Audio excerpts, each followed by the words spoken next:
میت کی طرف سے قربانی کرنا۔ میت کی طرف سے قربانی کرنے کے متعلق قرآن و حدیث میں کوئی بھی واضح صحیح دلیل موجود نہیں ہے۔ ایک روایت جو دلیل کے طور پر پیش کی جاتی ہے کہ حضرت علی رضی اللہ تعالیٰ عنہ اللہ کے پیارے حبیب علیہ السلام کی وفات کے بعد آپ کی طرف سے قربانی کرتے تھے، تو لوگ کہتے ہیں اس لیے میت کی طرف سے قربانی ہو سکتی ہے۔ اور ایک تو اس میں روایت میں ایک راوی ہے جو مجہول ہے، جس کی وجہ سے وہ روایت کمزور ہے، وہ قابل دلیل نہیں ہے، قابل اعتبار نہیں ہے۔ دوسرا یہ ہے کہ اس روایت میں یہ لفظ موجود ہیں کہ اللہ کے نبی صلی اللہ علیہ وسلم نے سیدنا علی رضی اللہ تعالیٰ عنہ کو وصیت فرمائی، تو وصیت اور چیز ہو جاتی ہے، میت کی طرف سے عام جو ہے وہ نیک کام کرنا، اس کی طرف منسوب کرنا، وہ اور بات ہے۔ اللہ تعالیٰ قرآن حکیم میں فرماتے ہیں وَأَلَّيْسَ لِلْإِنسَانِ إِلَّا مَا سَعَىٰ، انسان کے لیے وہی کچھ ہے جو وہ دنیا میں خود کرتا ہے یا وہ جس کی دلیل شریعت میں آ جائے۔ تو جو لوگ میت کی طرف سے قربانی کرتے ہیں ان کو میرا یہ مشورہ ہے کہ وہ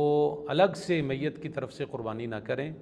اس عمل کو، اتنے بڑے عمل کو شک کی بنیاد پر ضائع نہ کریں۔ وہ اگر قربانی کرنا چاہتے ہیں اپنی امی کی طرف سے، ابو کی طرف سے، بھائیوں کی طرف سے، بہنوں کی طرف سے اگر قربانی کرنا چاہتے ہیں، جذبہ ان کے دل میں، تو وہ ایک قربانی اپنی طرف سے جہاں گھر میں کرتے ہیں اس میں بھی یہ نیت رکھیں کہ اس میں ہمارے مرحوم والدین کا حصہ ہے، والدہ کا ہے، والد کا ہے، تو ان کو انشاءاللہ آٹومیٹکلی اس میں اجر و ثواب مل جائے گا، کیونکہ نبی اکرم صلی اللہ علیہ وسلم نے فرمایا کہ وہ والدین جو اپنی اولاد کی اچھی تربیت کر کے جاتے ہیں، جب بھی ان کی اولاد نیک عمل کرتی ہے تو اس کا برابر اجر و ثواب ان کے فوت ہونے والے والدین کو بھی ملتا ہے۔ تو ایک تو ان قربانی کرنے والوں کو بھی اجر ملے گا جو زندہ موجود ہیں، اور جو فوت ہو چکے ہیں والدین ان کو بھی آٹومیٹکلی اس کا اجر و ثواب مل جائے گا۔ تو یہ بات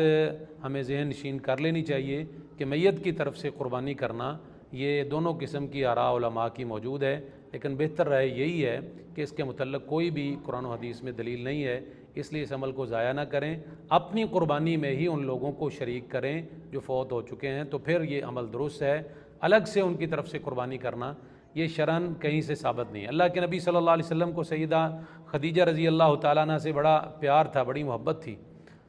حضور علیہ السلام جب بھی گھر میں کوئی چیز تقسیم کرنی ہوتی، بانٹنی ہوتی، تو سب سے پہلے فرما دے خدیجہ کی سہیلیوں کو دے کر آؤ، بار بار آپ خدیجہ کا نام لیتے تھے۔ لیکن نبی صلی اللہ علیہ وسلم کی زندگی اٹھا کر دیکھیں، آپ نے ایک وقت میں 63 اونٹ بھی ذبح کیے ہیں قربانی میں، لیکن کہیں بھی وہ الگ سے سیدہ خدیجہ کی طرف سے یا کسی اور آپ کے پیارے کی طرف سے یہ ثابت نہیں ہے کہ نبی صلی اللہ علیہ وسلم نے الگ سے کسی کی طرف سے قربانی کی ہو۔ پیار محبت الگ تھا، لیکن آپ نے کبھی بھی خدیجہ رضی اللہ تعالیٰ عنہ کی طرف سے قربانی الگ سے نہیں کی۔